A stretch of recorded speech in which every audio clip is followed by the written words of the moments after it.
નમસ્કાર દર્શક મિત્રો, તમે જોઈ રહ્યા છો સાઈ ગ્રુપ મીડિયા હાઉસ દ્વારા સંચાલિત નવસારી લાઈવ અને ઝટપટ ન્યૂઝ। ગુજરાતના 182 વિધાનસભા ક્ષેત્રોમાં પ્રધાનમંત્રી નરેન્દ્રભાઈ મોદીના વરદ હસ્તે 1,30,000થી વધુ આવાસોનું એક સાથે લોકાર્પણ ખાતમુહૂર્ત અર્પણનો ઐતિહાસિક કાર્યક્રમ ઉજવાયો।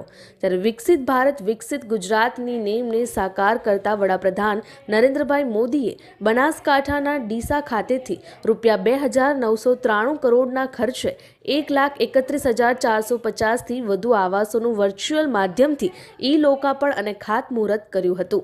આ કાર્યક્રમ મુખ્યમંત્રી ભૂપેન્દ્રભાઈ પટેલની વિશેષ ઉપસ્થિતિમાં યોજાયો હતો।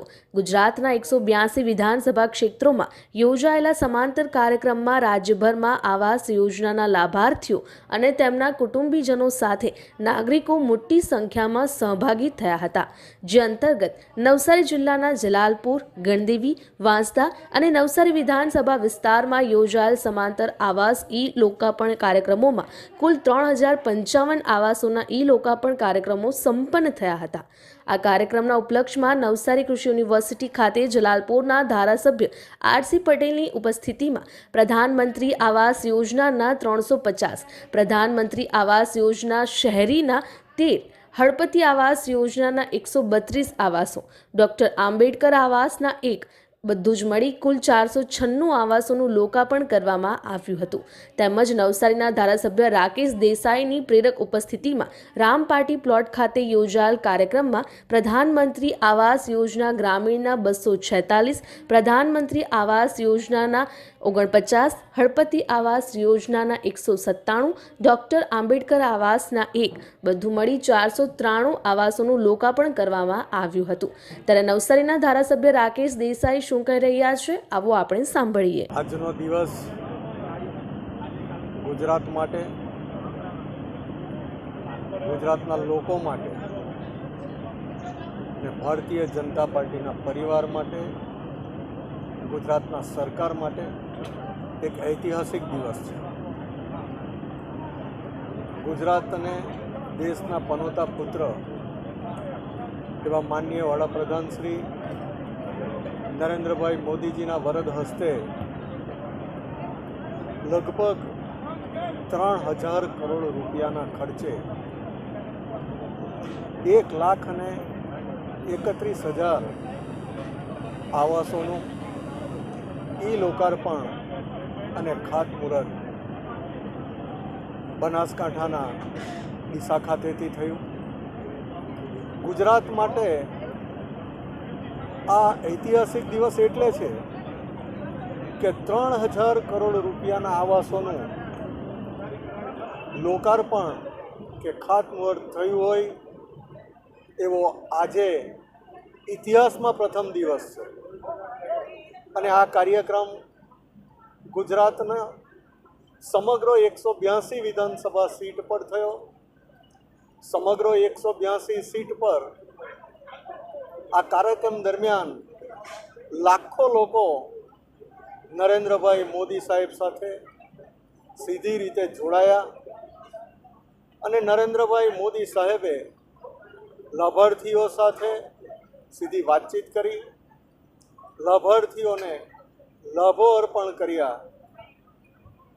ધારાસભ્ય તરીકે, નવસારીના લોકપ્રતિનિધિ તરીકે નવસારી જિલ્લામાં પણ આ 4 જગ્યાએ કાર્યક્રમ થયો, તેમાં હજારો લોકો જોડાયા અને નરેન્દ્રભાઈ મોદી સાહેબ અને ભૂપેન્દ્રભાઈ પટેલ સાહેબનો હું દિલથી આભાર એ વાતે પણ માનું છું કે આ વર્ષના બજેટમાં મોદી સાહેબે લગભગ 1,100 કરોડનો વધારો કરીને 87,000 કરોડ રૂપિયાનું માતબર બજેટ આ ગરીબ જનતાના આવાસો માટે, ગરીબને પોતાનું ઘર મળે, ગરીબ પોતાનું સમાનભેર જિંદગી વિતાવે, ગરીબ પોતાના ઘરનો માલિક બને એની ચિંતા કરીને આટલું મોટું બજેટ પણ ફાળવ્યું છે।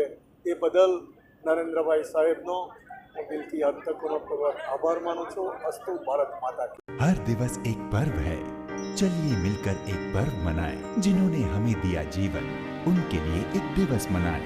14 फरवरी मातृ पितृ पूजन दिवस। भूलो सभी को तुम मगर माँ बाप को भूलना नहीं। मातृदेवो भव, पितृदेवो भव। We owe everything to our parents. Let's celebrate 14th February as Parents Worship Day. मातृदेवो भव, पितृदेवो भव। કાર્યક્રમમાં વડાપ્રધાન નરેન્દ્રભાઈ મોદી અને મુખ્યમંત્રી ભૂપેન્દ્રભાઈ પટેલના સંવાદ સહિતના કાર્યક્રમનું લાઈવ પ્રસારણ કરવામાં આવ્યું હતું। નવસારી જિલ્લાના 4 વિધાનસભા વિસ્તારમાં લોકાર્પણ કાર્યક્રમમાં ઉપસ્થિત તમામ લોકોએ LED સ્ક્રીન પર પ્રધાનમંત્રીનું જીવંત પ્રસારણ અને લાભાર્થીઓ સાથેનો સંવાદ કાર્યક્રમ નિહાળ્યો હતો। ત્યારે એમાંના એક લાભાર્થી શું કહી રહ્યા છે, આવો આપણે સાંભળીએ। હું સોનલબેન ભાવેશભાઈ પટેલ, ગામ ભાગળ, તાલુકો ગણદેવી, જિલ્લો નવસારી। હું પ્રધાનમંત્રી આવાસ યોજનાની લાભાર્થી છું।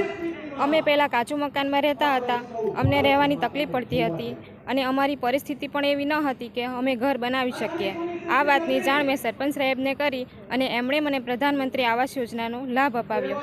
એમાં મને પ્રથમ હપ્તો 30,000નો, બીજો હપ્તો 50,000નો, ત્રીજો હપ્તો 40,000નો, એમ 1,20,000ની સહાય મળી અને વધુમાં 20,000 મજૂરીના મળ્યા, 12,000 શૌચાલયના મળ્યા, 5,000 બાથરૂમના મળ્યા। એ થકે અમે અમારું ઘર બનાવી શક્યા અને અમારા પરિવાર સાથે શાંતિથી રહેતા થયા। એ બદલ હું પ્રધાનમંત્રી સાહેબનો ખૂબ ખૂબ આભાર માનું છું। દરેક લોકાર્પણ કાર્યક્રમ સ્થળ પર વિકસતી ભારત સેલ્ફી પોઈન્ટ અને ક્વિઝ કોર્નરના પ્રશ્નોત્તરીએ લોકો માટે આકર્ષણનું કેન્દ્ર રહ્યું હતું। ત્યારે મતદાન અવશ્ય કરવાની અપીલ કરતી અવસર ડોક્યુમેન્ટરી, EVM ડેમોન્સ્ટ્રેશન તેમજ આવાસ યોજનાના લાભાર્થીઓનો પ્રતિભાવ રજૂ કરતી documentary, quiz, selfie point, quiz corner જેવી રમતો અને ગુજરાતની વિકાસ ગાથા આલેખતી અને સરકારની લોક કલ્યાણલક્ષી યોજનાઓની જાણકારી આપતી વિડીયો ફિલ્મ પણ દર્શાવવામાં આવી હતી। ત્યારે નવસારીના 4 વિધાનસભા વિસ્તારમાં યોજાયેલા કાર્યક્રમમાં નવસારી કલેક્ટર ક્ષિપ્રા આગરે તેમજ જિલ્લા વિકાસ અધિકારી પુષ્પલતા, પોલીસ અધિક્ષક સુશીલ અગ્રવાલ, વાંસદા પ્રયોજન અધિકારી આનંદ સુરેશ, નવસારી નિવાસી અધિક કલેક્ટર કેતન જોશી, વાંસદા પ્રાંત અધિકારી DI પટેલ, અગ્રણીઓ, મહાનુભાવો અને નાગરિકો તેમજ મોટી સંખ્યામાં લાભાર્થીઓ ઉપસ્થિત રહ્યા હતા। तो આવી જ રીતે અવનવા સમાચાર માટે જોતા રહો નવસારી લાઈવ અને झटपट न्यूज। फालूदा मिक्स की इतनी सारी वैरायटीज रिफ्रेश के पास है। अगर आपको भी चाहिए रिफ्रेश के फालूदा मिक्स की इतनी सारी वैरायटीज, तो फिर सर्च करो, क्लिक करो, लाइफ को रिफ्रेश करो।